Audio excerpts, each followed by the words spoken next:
Inside Florida State Prison, death row and execution chamber. The place where sentences end.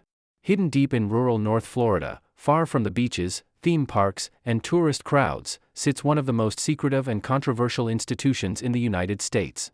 Florida State Prison. A place where the state carries out its most final punishment. This is not just another maximum security facility. This is where Florida houses many of its condemned inmates, and where executions are carried out either by lethal injection or, in the past and under specific circumstances, the electric chair. For decades, this prison has operated largely out of public view. The walls are high. The security is layered. And what happens inside, especially on death row, is tightly controlled, documented, but rarely seen.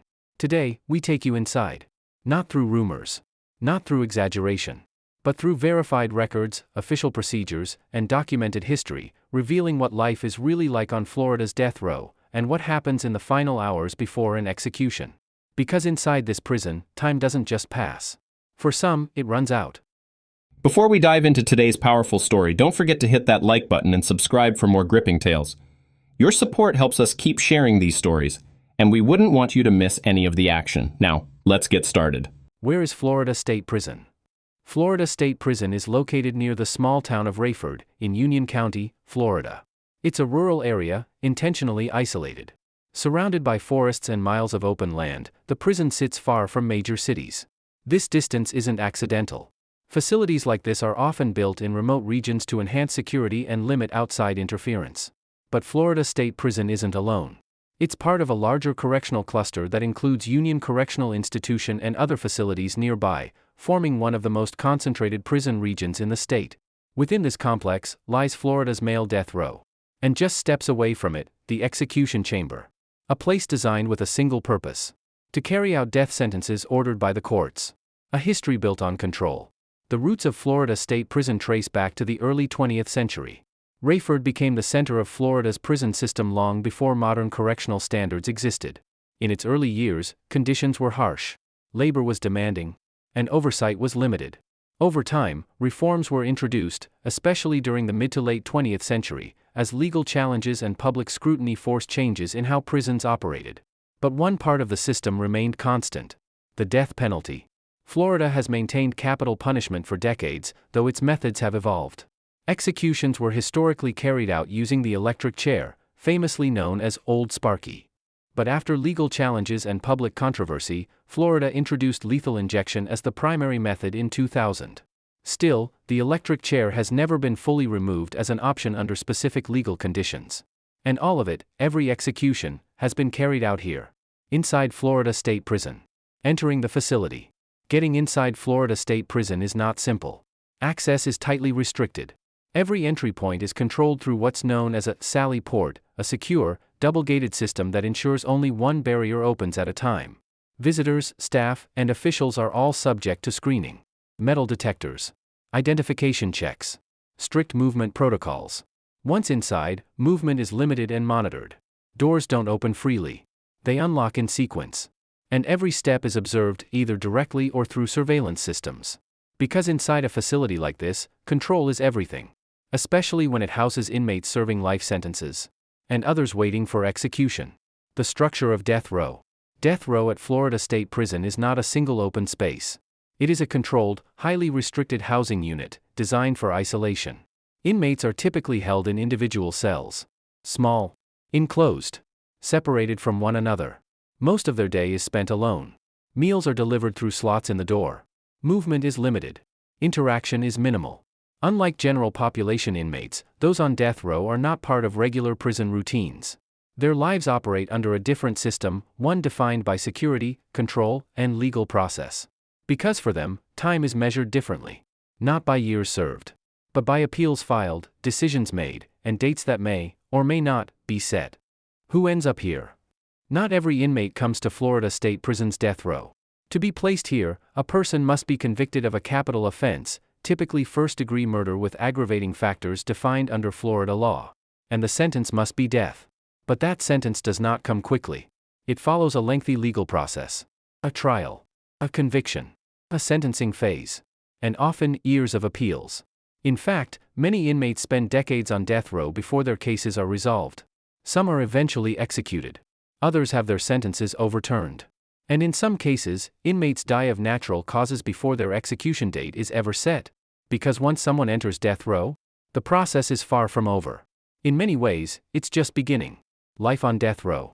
A day that never changes. On Florida's death row, routine is everything. Days follow a structured pattern, largely unchanged, day after day. Inmates typically wake early. There are no alarms. No schedules posted on the wall. Just the quiet understanding of a system that repeats itself. Meals are delivered directly to the cell.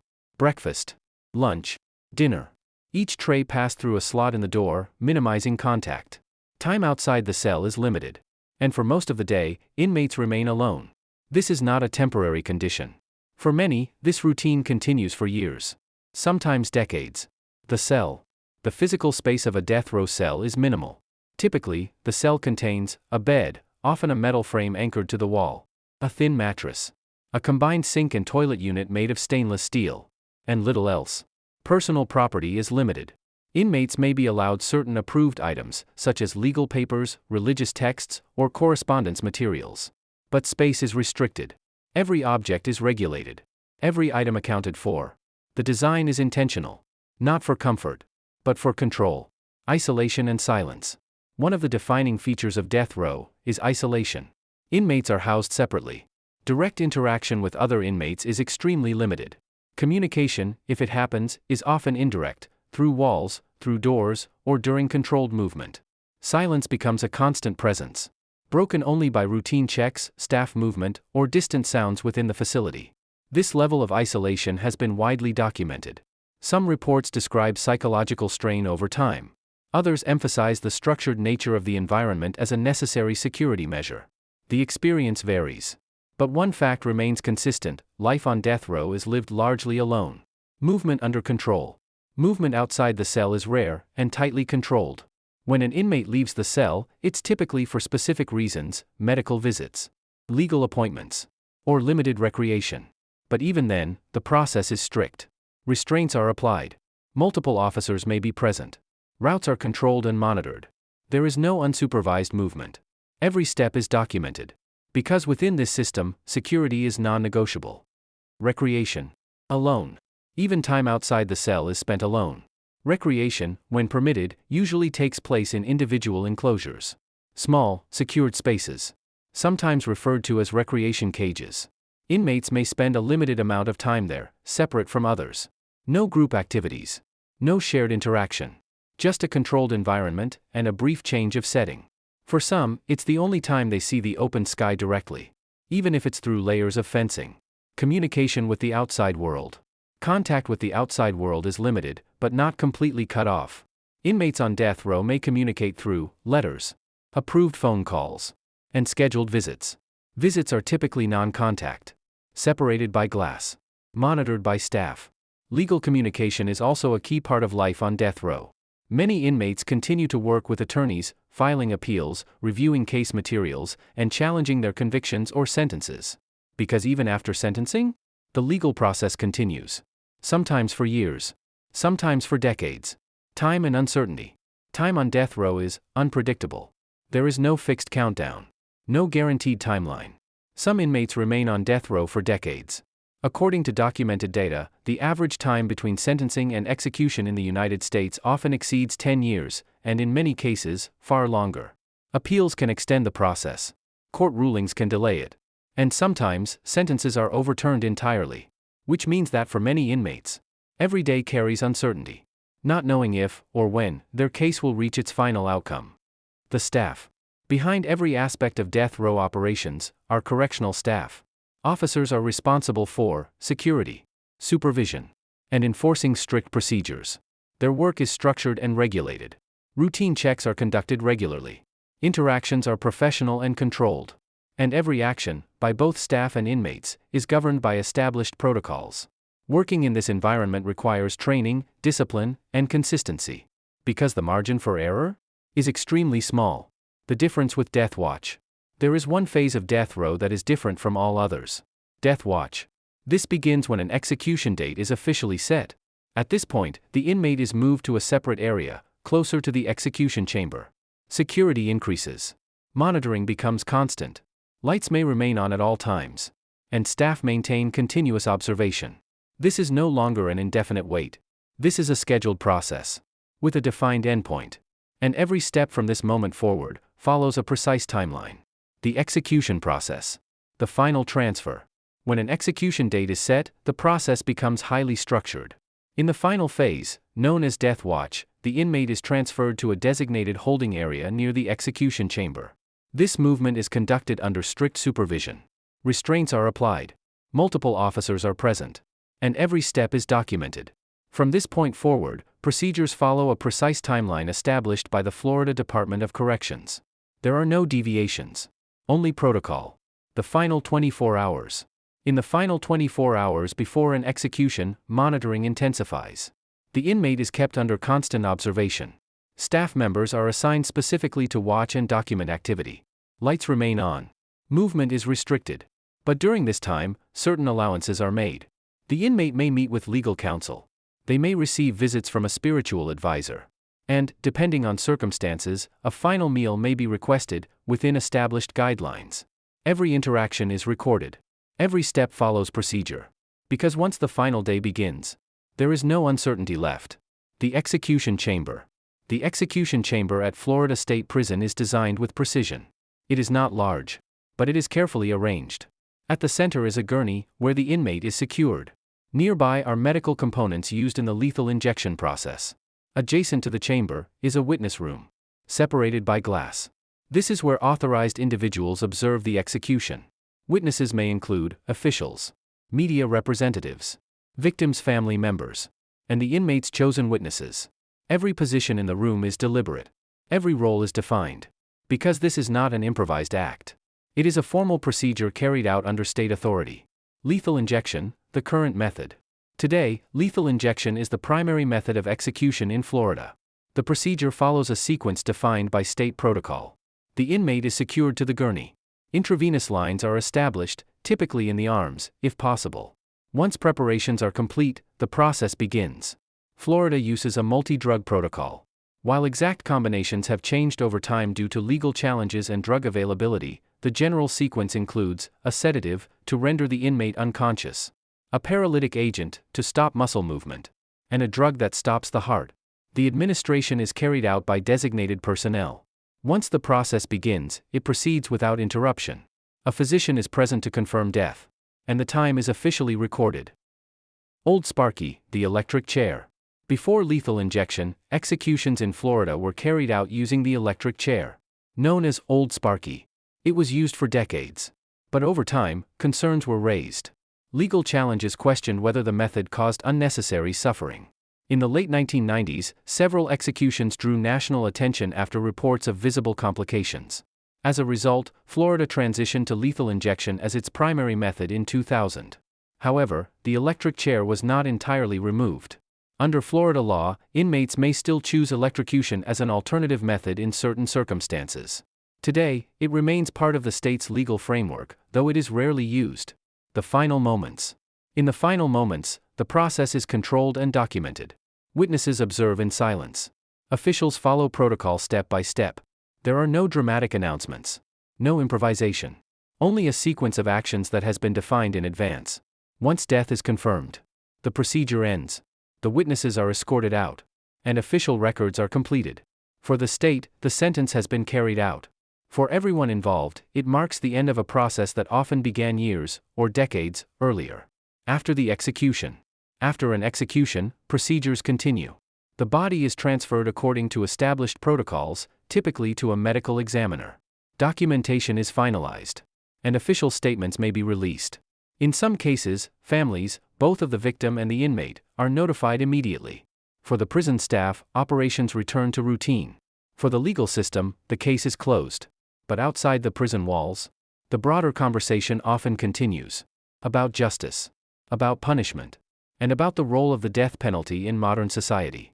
Controversies, cases and the debate. Legal challenges to the death penalty. The death penalty in Florida has never existed without challenge. Over the years, it has faced repeated scrutiny in both state and federal courts. One of the most significant turning points came in 2016, when the Hearst v. Florida decision by the United States Supreme Court ruled that Florida's sentencing system was unconstitutional at the time. The issue centered on how death sentences were decided. Previously, judges, not juries, had the final authority in imposing a death sentence. The court ruled that this violated the Sixth Amendment. As a result, Florida was forced to revise its procedures. Now, juries must play a central role in determining whether a death sentence can be imposed. This case didn't end capital punishment in Florida, but it changed how it is applied. And it highlighted a broader reality, that even long-standing systems can be challenged and reshaped. Wrongful convictions. One of the most serious concerns surrounding the death penalty is the risk of wrongful conviction. In Florida, there have been documented cases where individuals sentenced to death were later exonerated. One widely reported example is Frank Lee Smith. He was convicted of murder and sentenced to death. Years later, DNA evidence, unavailable at the time of his trial, cast serious doubt on his guilt. Smith died of cancer while still on death row. After his death, the evidence led to his exoneration. Cases like this are rare, but they are real. And they have played a major role in shaping public debate. Because in a system where the punishment is irreversible, even a single error carries enormous weight. Lengthy appeals and delays. One of the defining features of death row is time. Not just time served, but time spent in the legal system. Appeals are a fundamental part of capital cases. They are designed to ensure that convictions are accurate and that procedures were properly followed. But this process can take years, often decades. Some critics argue that these delays prolong uncertainty for both victims' families and inmates. Others argue that the time is necessary because the stakes are higher than any other sentence. And once carried out, there is no reversal. Methods under scrutiny. The methods used in executions have also faced scrutiny. Lethal injection, while intended to be more clinical, has been challenged in courts across the United States. Questions have been raised about drug combinations, availability of substances, and whether the process meets constitutional standards. Florida has adjusted its protocols over time in response to these concerns. Similarly, the electric chair, once the primary method, became the subject of intense legal and public debate in the 1990s. These challenges have not eliminated executions, but they have shaped how they are carried out, and they continue to influence ongoing legal discussions. Public opinion. Public opinion on the death penalty is divided. Some believe it serves as justice for the most serious crimes. Others question its effectiveness and its fairness. In Florida, support for capital punishment has historically remained significant. But debates continue, centered on issues such as deterrence, cost, moral considerations, and the risk of wrongful convictions. These discussions extend beyond the prison walls, into courts, into legislatures, and into communities. Because the death penalty is not just a legal issue, it is a societal one. Notable executions. Over the years, Florida State Prison has been the site of numerous executions, each documented, each following official protocol. Some cases received national attention, often due to the nature of the crime or the legal issues involved. Media organizations are typically present outside the facility during executions, reporting on developments as they occur, but access remains limited. Most details come from official statements and witness accounts. Because inside the chamber, only a small number of people are ever allowed to see what happens. Life after death row, commutations and overturns. Not every death sentence ends in execution. In some cases, sentences are overturned. Courts may find errors in the trial, new evidence, or violations of legal procedure. When this happens, inmates may be removed from death row. Sometimes they are resentenced. In rare cases, they are released. These outcomes are not the majority, but they are a critical part of the system. A reminder that legal processes continue even after the most severe sentence is given. The bigger question. Florida State Prison is a place of final outcomes. But the questions surrounding it are far from settled. What defines justice? Can a system be both firm and flawless? And how should society respond to its most serious crimes? There are no simple answers. Only ongoing discussions, shaped by law, experience, and perspective. But one thing is certain. Behind the walls of this prison, every decision carries weight, and every outcome is permanent. If you made it this far, you've seen what few ever do, the reality behind one of the most controlled and final systems in the world. Inside Florida State Prison, every step is documented, every process defined, and every outcome carries weight that cannot be reversed. This isn't just a story about a prison.